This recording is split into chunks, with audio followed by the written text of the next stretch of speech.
Orang sholat itu pasti mendapatkan 5 manfaat ini. Jadi kalau orang sholat tidak mendapatkan 5 ini, atau satu di antara 5, berarti sholatnya ada yang tidak tepat. Bagaimana amalan itu cirinya diterima oleh Allah? Satu, kita ambil contoh sholat. Kedua, kemudian zakat. Ya, ketiga kemudian puasa. Keempatnya haji dan umrah. Secara umum, satu, ciri amalan diterima itu, yang pertama, jika manfaat-manfaat dari amal itu bisa nampak dalam kehidupan. Manfaat-manfaat atau fungsi dari amal yang dikerjakan itu nampak dalam kehidupan. Tahan. Saya beri contoh misal. Maaf teman-teman, saya berikan kaidah umum dulu ya, kaidah umum. Itu semua ibadah itu kan bukan hampa makna. Semua ibadah itu punya fungsi, punya tujuan, punya manfaat. Ya, misal, Sholat itu telah kita uraikan di awal bahasan kita, punya 5 manfaat. Orang sholat itu pasti mendapatkan 5 manfaat ini. Jadi kalau orang sholat tidak mendapatkan 5 ini, atau satu di antara 5, berarti sholatnya ada yang tidak tepat. Minimal satu di antara 5 mesti dapat. Jadi kalau yang 5 ini apalagi berkumpul dalam diri kita, ini menunjukkan 100% sholat kita diterima oleh Allah Subhanahu wa Ta'ala. Satu di antara 5, alhamdulillah, ada penerimaan dari Allah Subhanahu wa Ta'ala. Yang bahaya itu kalau satu pun dari 5 itu nggak ada yang dapat, maka ada yang salah dalam sholatnya. Ini menandakan belum diterima sholatnya oleh Allah Subhanahu wa Ta'ala. Nah, contoh yang pertama, misalnya Quran surah ke-29 ayat ke-45. Anda hafal salat, Anda hafal ayatnya insyaallah. Innas salata tanha 'anil fahsya. Sungguh sholat yang benar itu, demikian cara menerjemahkannya, sungguh sholat yang benar itu saat ditunaikan, maka dampaknya akan mencegah pelakunya dari 2 sumber keburukan. Jadi sifat dan sikap buruk itu hanya 2 sumbernya. Kalau bukan fahsya itu mungkar. Fahsya itu keburukan yang datang lewat syahwat. Maaf ya, pornografi, porno aksi, LGBT, kata-kata jorok, gambar-gambar yang seperti itu fahsya namanya. Jadi kalau Anda sholat, Anda masih menikmati kata-kata yang kotor, tontonan-tontonan, gosip-gosip yang tidak jelas, gambar-gambar yang erotis, itu fahsya namanya. Jadi kalau orang nggak sholat, kata-katanya kotor, dia nggak sholat. Tapi kalau Anda sholat, tontonannya, ucapannya, pendengarannya menjurus kepada fahsya, ada yang salah dalam sholatnya.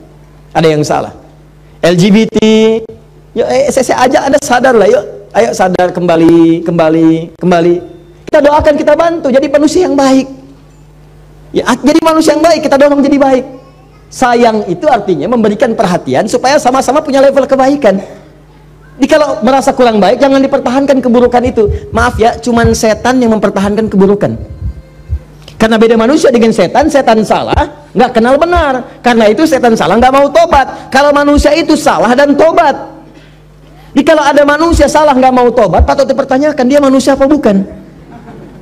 Itu rumusnya. Adam itu manusia, salah, turun kalimat tobat. Quran surah 2 ayat 37. Tobat, diucapkan kalimat tobat. Quran surah 7 ayat 23. Begitu diucapkan, diterima tobatnya. Fatalaqa Adamu min rabbi kalimatin fataba alaihi. Apa kalimatnya? Rabbana zalamna anfusana wa illam taghfir lana wa tarhamna lanakunanna minal. Begitu diucapkan, diterima tobat. Setan salah, diberi kesempatan tobat. Quran surah 7 ayat ke-12. Kata Allah, ma mana'aka alla tasjuda idza amartuk. Hei kamu setan, kamu salah, saya perintahkan nggak mau sujud. Kenapa nggak mau sujud? Itu kan perintah saya. Itu kalimat kesempatan tobat nggak diambil. Apa jawabannya? Ana khairum minhu. Khalaqtani min nar wa khalaqtahu min tin. Saya lebih hebat daripada Adam. Saya diciptakan dari api, dia dari tanah. Nggak level dari api, harus sujud kepada yang tanah. Marah Allah. Allah fakhruj. Keluar kamu. Keluar.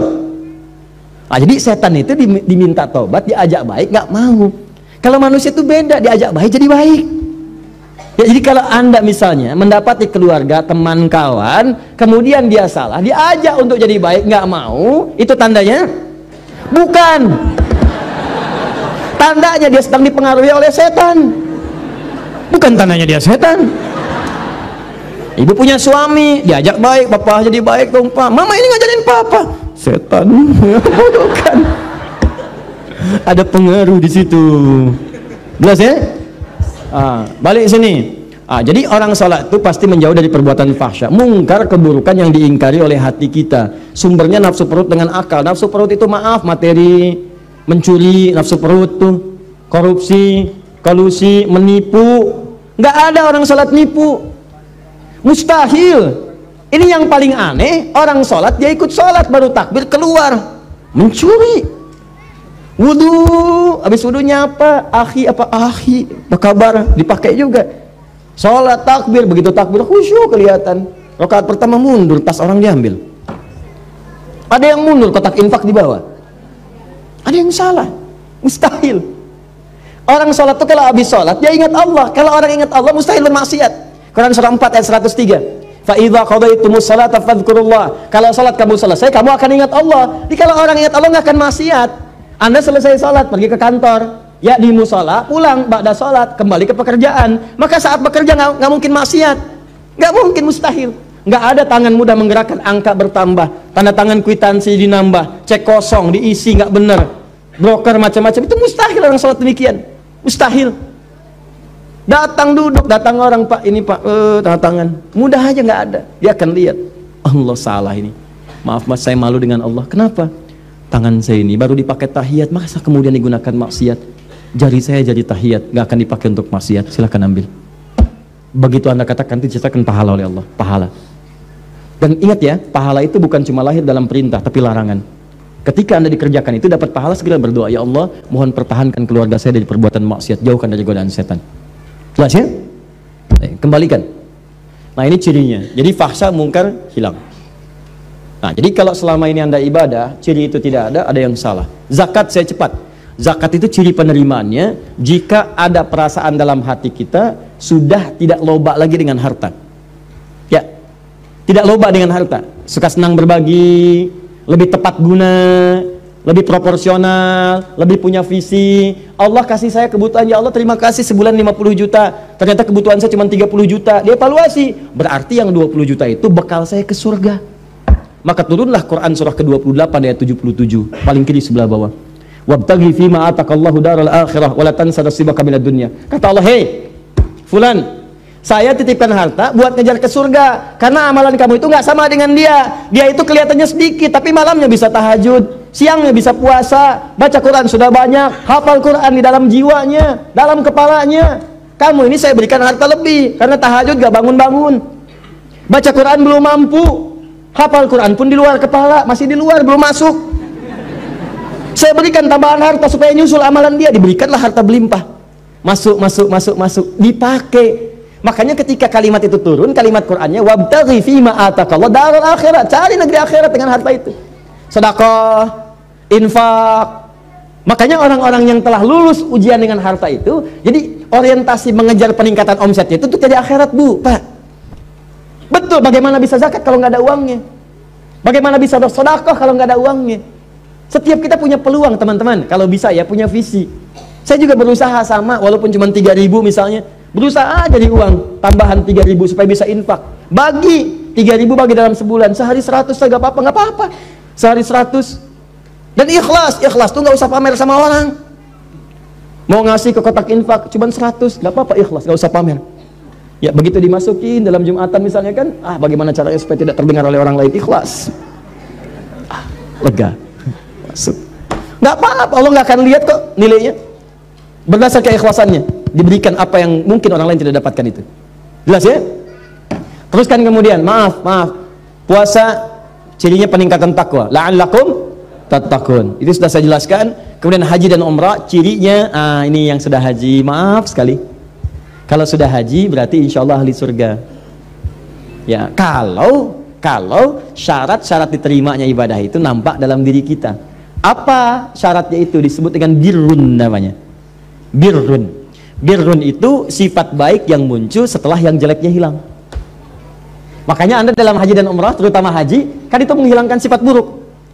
Coba Bu, Ibu kan kalau haji, apa amalan pertama yang dikerjakan dalam haji? Wukuf kan? Wukuf di Arafah. Kenapa disebut Arafah? Mengenal kekurangan-kekurangan diri untuk mengenal Allah. Makanya sebelum berangkat haji itu, nih yang mau haji nanti ya, kan kami tiap tahun buka nanti pendidikan untuk manasik, bebas terbuka untuk siapapun. Jadi diantara caranya begini, sebelum berangkat catat dulu kekurangan kita, tuliskan. Lihat di cermin, kurang apa? Tanya suami, tanya istri, tanya anak, tanya tetangga, saya kurang apa? Papa, mama ini merasa tidak sempurna. Memang, misalnya, Bapak tolong dong Pak, jangan bercanda, sampaikan kekurangannya gitu kan. Ya sudah, ayo mama tulis nomor 1, tulis, gak apa-apa. Nomor 2, nomor 3, mama, nomor 1 hapus aja, itu sudah nggak jadi. 2, nih kan, terus kan. 3, bisa tuliskan, tuh 4, terus diurut sampai selesai. Misal contoh kan, ya karena mama sudah berubah yang itu nggak apa-apa, itu tinggalkan aja. Mama masuk ke yang selanjutnya, tulis itu 1, terus sampai habis. Nah begitu sudah selesai, datangnya anak. Udah gitu datangi tetangga, tanya. Begitu berangkat kemudian haji, datang ke Arafah, antum wukuf itu diam berkontemplasi, diam renungkan. Ya Allah, saya salah. Terjebak ya Allah, minta ampun. Datang ke Muzdalifah itu dia kata izdalafa, sesuatu yang membuat terpeleset. Ya, datang ke Muzdalifah, ini yang menyebabkan saya sering terpeleset. Apa itu? 3 faktor. 1, diri saya sendiri, Aqabah. Yang kedua, lingkungan sekitaran yang dekat, disebut dengan wusta. Yang ketiga, yang jauh, ula. Walal akhiratu khairul laka minal ula. Kadang-kadang maaf, perbuatan buruk itu bukan karena orang lain, karena diri sendiri nggak bisa nahan nafsu.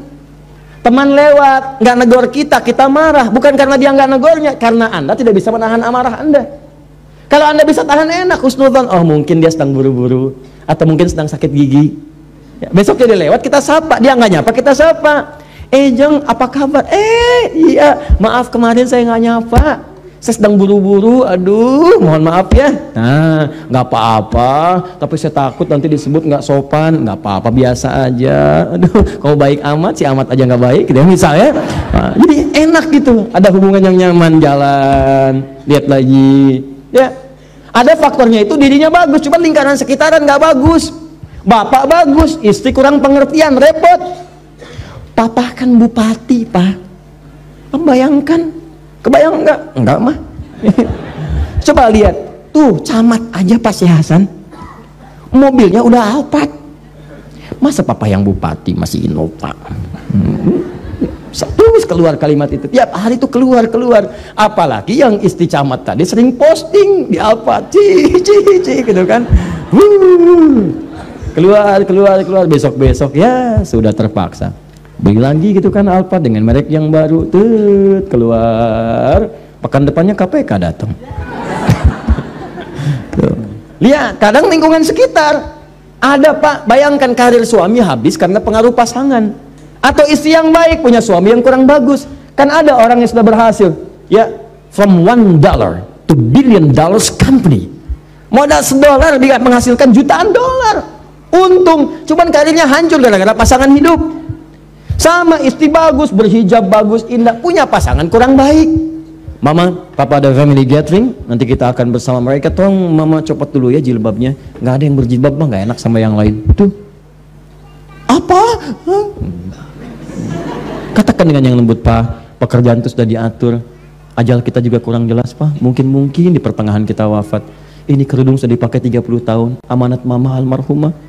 Aku takut kalau ini dilepas kemudian wafat, bagaimana pertanggungjawabannya? Gak apa-apa, lebih baik kita kehilangan pekerjaan daripada kehilangan surga dan berpisah di akhirat nanti.